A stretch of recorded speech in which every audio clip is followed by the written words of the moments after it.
As we get closer to Election Day, more and more papers, they're starting to endorse candidates, and many who have never done so before, they're taking a stand. They're standing against President Trump and choosing Joe Biden.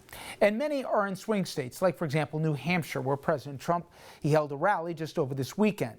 New Hampshire union leader, it's only picked Republicans for the past 100 years that it's been published. But this year is picking Joe Biden, saying Trump is 100% wrong for America, and he hasn't changed at all or grown into a, quote, respectful and presidential man.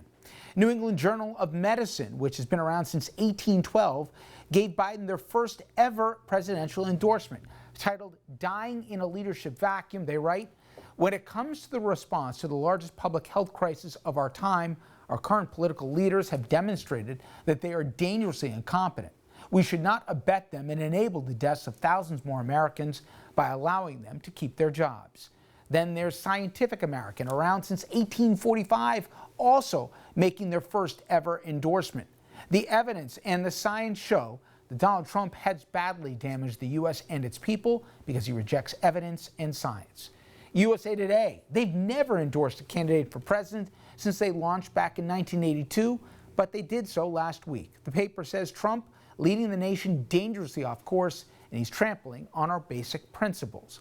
I want to bring in our guest, Jesse Wegman. He's on the editorial board for the New York Times and the paper of record. They've decided who is their candidate of choice, and not surprisingly, it's Joe Biden. But I thought, Jesse, how you started that special section spoke to the stakes, and I want to read the first line of it. You said, "Donald Trump's re-election campaign poses the greatest threat to American democracy since the Second World War."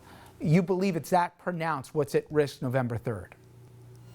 Yeah, I don't think there's any question. I mean, that we have never had a president before who refuses to accept the outcome of an election that might go against him, who attempts to, exploit the help of foreign governments to help him win, who speaks about his perceived enemies with such disdain and such mockery that they end up getting physically attacked. I mean, it's just, there's no comparison. And so I think that was why we saw the stakes as this high, and clearly we're not alone in that.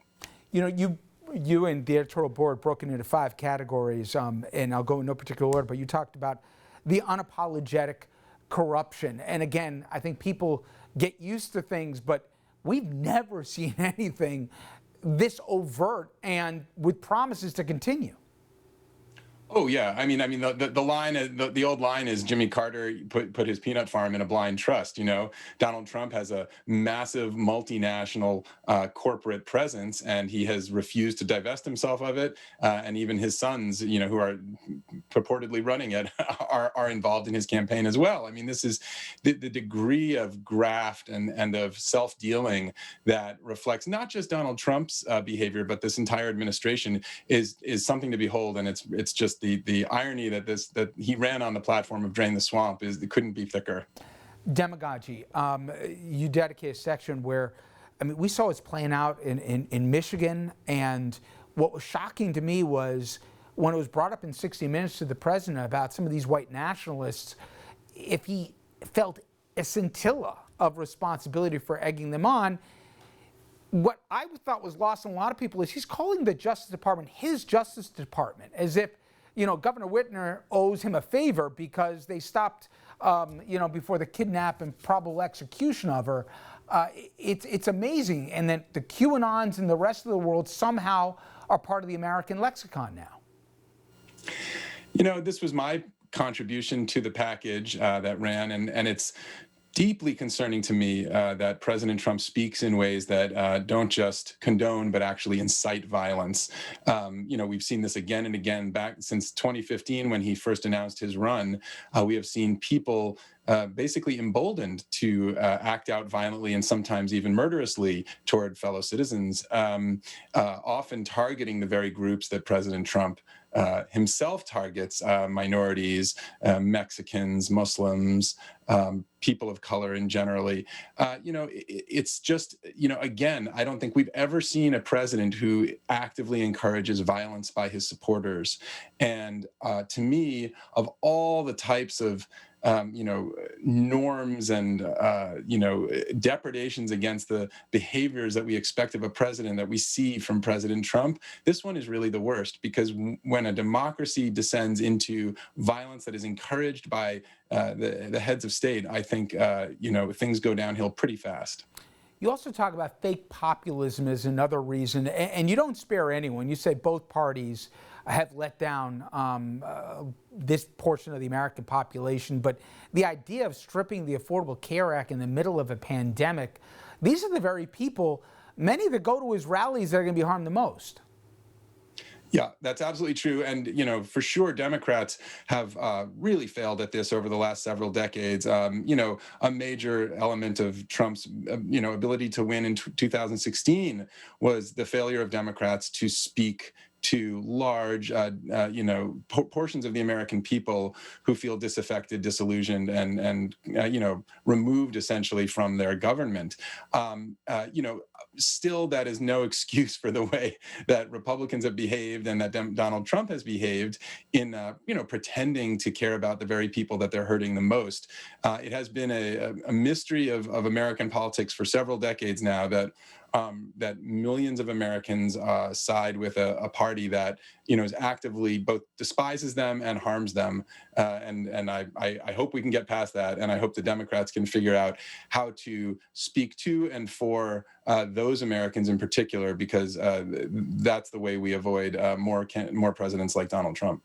You also spoke about the incompetent statesmanship, and I think for a lot of reasons, some of which even understandable, people don't realize the damage that we've done, not just in our global standing, which means a lot in and of itself, but that our allies don't trust us now.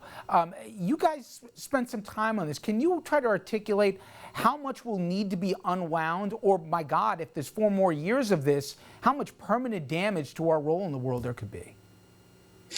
Yeah, I mean, it's just Donald Trump is the consummate transactionalist. He cares about nothing but taking care of himself, his reputation, his bank accounts, and that is how he approaches every single interaction, whether it's with casino owners or with heads of state in other countries. I think a good example of this was what we saw last week. He got on the phone with Benjamin Netanyahu of Israel, and he said, after this deal between Israel and Sudan, he says, "Now I bet you Sleepy Joe couldn't have done that." What president celebrates the success by making fun of his opponents and saying they couldn't have done this? It's childish and completely irrelevant. Why not just say, "I'm really happy that we did this"?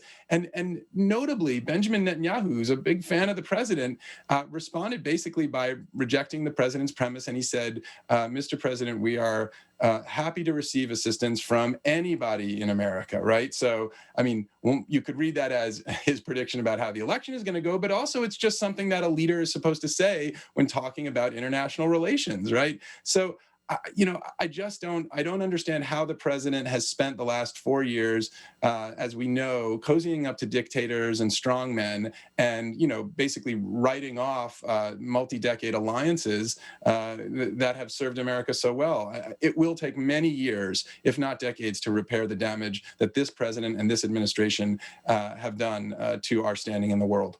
And you also, of course, you say his super spreader agenda here.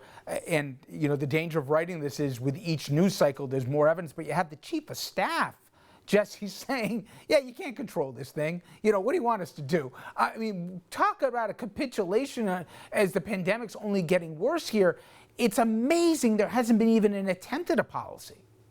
I mean, before this pandemic even started, we could have written, 90% of this editorial package, right? I mean, everything that we know about Donald Trump, we knew before January and February of this year. The fact that this pandemic has hit our shores, which obviously was not in his control, and then his just utter failure to manage it in a way that even approaches competence and concern for millions of Americans is damning all by itself. That alone should deny him a second term in the White House. His misdeeds and his failures have already led to the deaths of, I would say, tens of thousands of Americans. I don't think there's any question that a more competent administration could not have kept deaths down to zero, of course, but they would have kept them much lower. And, the best we can hope for right now is that Joe Biden and Kamala Harris win, and that they can immediately begin to repair some of this damage and start saving lives rather than leaving the American people out in the cold to die. And finally, what I think, if I could give the recommended reading of it, is in the final page of it, you have the people closest to the president, from his former chief of staff, his defense secretary, his secretary of state here, his comms director, his own family, who give the most scathing indictment on the man in the absence of character and the danger he poses to the nation here. And to me, I always say, forget, however you look at the world, red, blue, or whatever else, but trust the people who know this person best. And I think, God, you really encapsulated it right there. But Jesse, I appreciate the time here, and I hope people give it a read, because there's a lot we've lost in 4 years, but my God, the consequences for 4 more. Thank you. Thank you. And coming up next, we're going to have an update on COVID, including the latest misinformation coming from, yes, the president here, and the White House has yet another outbreak on its hands.